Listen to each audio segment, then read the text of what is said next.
ونصلی علی رسولہ الکریم اما بعد فاعوذ باللہ من الشیطان الرجیم المال والبنون زینت الحیات الدنیا، مال اور بیٹے دنیاوی اعتبار سے زینت ہیں۔ تو ہماری بات ہو رہی تھی ہم اپنے بچوں کی مثالی تربیت کیسے کریں، تو نبی کریم صلی اللہ علیہ وسلم نے اس کا طریقہ ہمیں بتلا دیا۔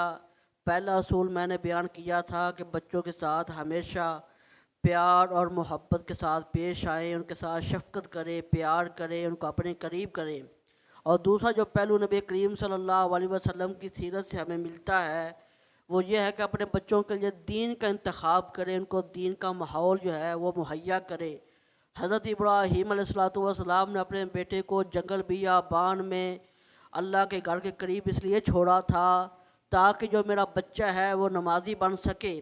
پھر اللہ نے ان کے بچے کو وقت کا امام بنا دیا، اور حضرت اسماعیل علیہ السلام کی نسل میں سے ہی اللہ رب العزت نے ہمارے پیارے نبی حضرت محمد رسول اللہ صلی اللہ علیہ وسلم کو پیدا کیا۔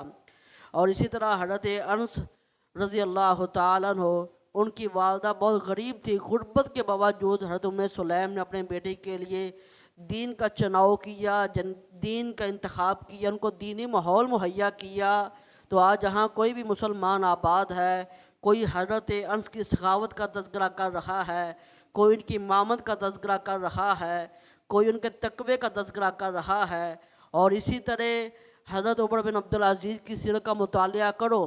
جب دنیا سے رخصت ہو رہے تھے، ان سے کسی نے سوال کیا تھا کہ آپ نے اپنے بچوں کے لیے کیا چھوڑا ہے، تو انہوں نے کیا کہا تھا؟ ان ولی اللہ الذی نزل الکتاب وہو یتولی الصالحین، بے شک اللہ تعالیٰ میرا سرپرست ہے جس نے کتاب کو نازل کیا اور وہی ہی نیک بندوں کی سرپرستی فرماتا ہے۔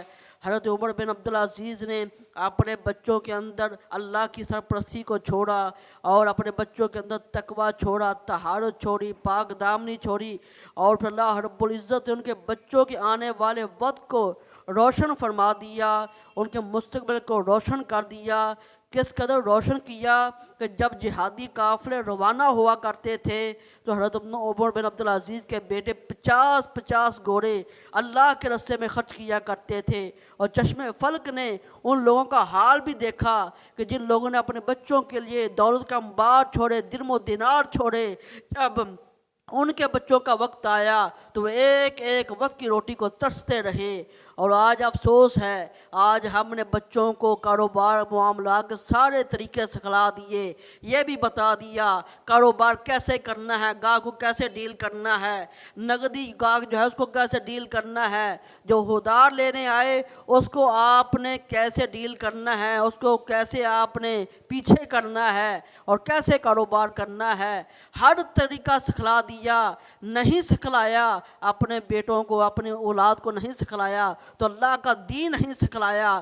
آج نہیں سکھلایا، آج ہم نے اپنے بچوں کو وہ دعائیں نہیں سکھلائی کہ بیٹا جب میں دنیا سے رخصت ہو رہا ہوں، جب دنیا سے رخصت ہو جاؤں تو آپ نے مجھے میرے رب کے حوالے کیسے کرنا ہے، آپ نے کن دعاؤں کے ذریعے مجھے میرے رب کے سپرد کرنا ہے، آج وہ طریقہ نہیں سکھلایا۔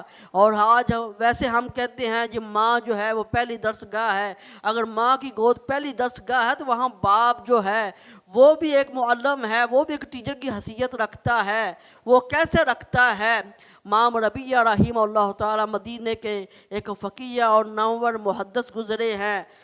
جب پیدا ہونے والے تھے تو ان کا باپ جن کا نام فروخ تھا، بنو امیہ کے دور میں وہ ایک سپاہی تھے، انہیں ایک جنگ کے ساتھ ایک لشکر کے ساتھ جانا پڑا جنگی سلسلے میں۔ جب وہ جانے لگے تو انہوں نے اپنی بیٹی کو، اپنی بیوی کو انہوں نے 30,000 اشرفیاں دی تھی، کہا میرے جانے کے بعد اگر اللہ آپ کو بیٹا عطا کرے یا بیٹی عطا کرے، آپ نے اس کی دینی جو ہے تربیت کرنی ہے، اس کو آپ نے اس کے دین کے اوپر یہ ساری دولت خرچ کرنی ہے۔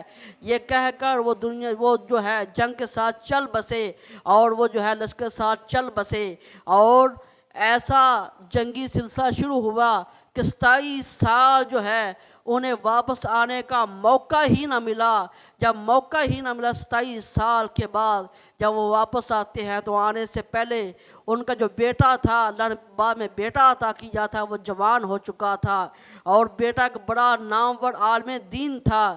رات کے اندھیرے میں گھر میں جب داخل ہوتے ہیں تو اپنے گھر کا دروازہ کھولا، اور ان کا جو بیٹا وقت کا امام تھا اس نے کہا بزرگوں تمہیں کسی نے طریقہ نہیں سکھلایا، کسی کے گھر میں کیسے داخل ہوتے ہیں، آپ نے اجازت نہیں لی، میرے گھر میں داخل ہو رہے ہیں۔ یہ بزرگ جو ہے یہ کہنے لگا کہ میں نے آپ کو دیکھا ہے اپنے گھر میں، آپ میرے گھر میں کیا کر رہے ہو؟ نہ باپ نے اپنے بیٹے کی شکل دیکھی تھی، نہ بیٹے نے اپنے باپ کی شکل دیکھی تھی۔ 27 سال کے بعد پہلی ملاقات تھی، پہلی ملاقات 27 سال کے بعد ہوئی تھی ان کے درمیان، اور جب پتہ چلا کہ یہ میرا باپ ہے، اس کو پتہ چلا یہ میرا بیٹا ہے۔ رات جب سونے کی باری آئی، اپنے بستر کے اوپر لیٹے ہوئے تھے، اپنی بیوی سے پوچھا وہ بتاؤ جو میں 30,000 تمہیں اشرفیاں دی تھی وہ کہاں خرچ کی ہیں؟ انہوں نے کہا آرام کرو، صبح اس کا جواب مل جائے گا، اور کہا کہ صبح آپ نے نماز جو ہے با جماعت مسجد نبوی میں ادا کرنی ہے۔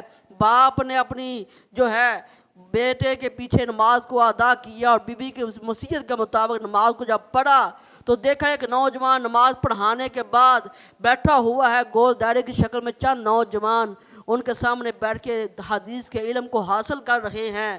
یہ لوگوں سے پوچھتا ہے یہ کون ہے؟ انہوں نے کہا یہ عبدالرحمن، یہ مام ربیہ ہے، اور ان کے باپ کا نام فروخ تھا، وہ فوج کے ساتھ گیا لیکن آج تک واپس نہیں آیا۔ جب یہ الفاظ سنے تو انہیں آنکھوں میں آنسو آ گئے، روتے ہوئے اپنے گھر کی طرف واپس پلٹ جاتے ہیں، اور بیوی نے کہا آؤ میں آپ کو حساب دیتی ہوں۔ کہتا نہیں اللہ کی قسم ہے آپ نے میری دولوں کو خرچ نہیں کیا، ضائع نہیں کیا، آپ نے میرے لیے دنیا آخرت کے لیے ایک ذخیرہ بنا دیا ہے۔ واقعی آپ نے میری وصیت کے مطابق میرے بیٹے کی ایک دینی ماحول کے مطابق اچھی تربیت کی ہے۔ یہ جو واقعہ ہے ہمیں ایک درس دیتا ہے، وہ درس کیا ہے کہ جن کے خاوند بیرون ممالک میں ہیں ان ماؤں کو چاہیے کہ اپنے بیٹے کو دین کا ماحول مہیا کریں، اپنی اولاد کی تربیت جو ہے دینی ماحول کے مطابق کریں، اور وہاں باپ کی بھی یہ حق بنتا ہے، اس کی ذمہ داری ہے کہ اپنی بیوی کو یہ وصیت کرے کہ آپ نے میرے بچوں کی دینی ماحول کے مطابق تربیت کرنی ہے۔ جب ہم اپنے بچوں کی دینی ماحول کے مطابق تربیت کریں گے پھر ہمارے جو بچے ہیں وہ ایک نامور اور اچھی تربیت یافتہ زندگی گزاریں گے جس کی لوگ مثالیں دیا کریں گے۔ اللہ سے دعا ہے کہ اللہ رب العزت ہم سب کو اپنے بچوں کی دینی ماحول کے مطابق تربیت کرنے کی توفیق عطا فرمائے۔